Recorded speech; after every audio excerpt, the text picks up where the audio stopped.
After reviewing this week's material, which talks about data security, I came away with the opinion that IPSec is important technology, but it simply isn't enough by itself to protect today's networks. I think many organizations assume that once they implement IPSec, their network is secure. While IPSec definitely plays a critical role, it does not make you secure. One of the biggest advantages of IPSec is that it protects data while it's traveling across the network, kind of like a train with its doors closed. It encrypts communications, authenticates the devices that are communicating, and helps ensure the data isn't modified during transmission. That is an issue. These features make IPSec an excellent solution for VPN connections, remote employees, and communication between branch offices. Well, I think IPSec falls short is that it only protects the data while it's in transit. Once the data reaches its destination, it's decrypted. IPSec's responsibility ends. At that point, the security of the system depends on everything else that's in place, i.e.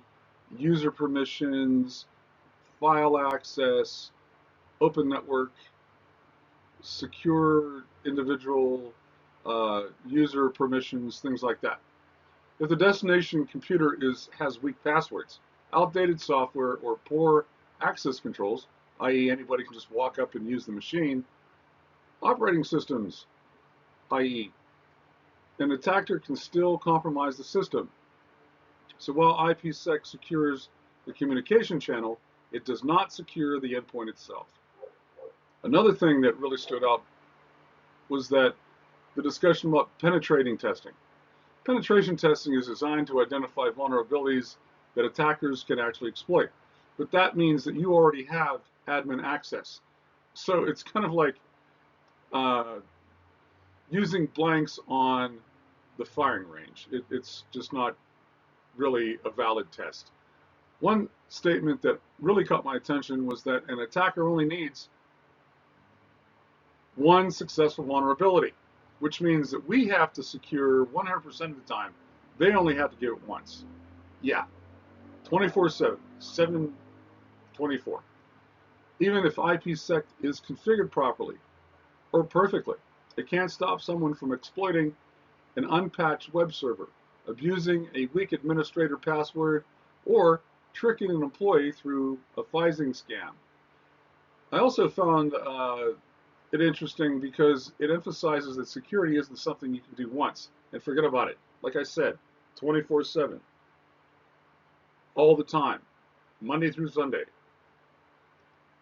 It doesn't identify missing patches, detect insecure configurations, or tell administrators where the weaknesses are. It would be nice if we had those little robots, but they're not there. That's why organizations still need vulnerability scanning and dudes like me or you to be vetting the network all the time and trying to punch holes in it. Even if every network connection is protected by IPSec, a single employee clicking a malicious email attachment, just the attachment, allows a virus into the network. Because of that, I think organizations should adopt what's known as defense in depth. Hey, I'm a former United States Marine. That's what we do. That's why we don't get the next Beirut bombing. Vulnerability assessments, penetration testing, security awareness training, and continuous monitoring. If one layer fails, another layer is there to reduce the impact of the attack. I also think it's important to remember that cybersecurity isn't only about technology. It's about policies and procedures, employee training, and all of those are just as important. If employees don't recognize the email scams, don't follow security policies, even the strongest technical controls won't completely protect us. So, to wrap it up, I believe IPSec is still a valuable tool. However, it needs our support.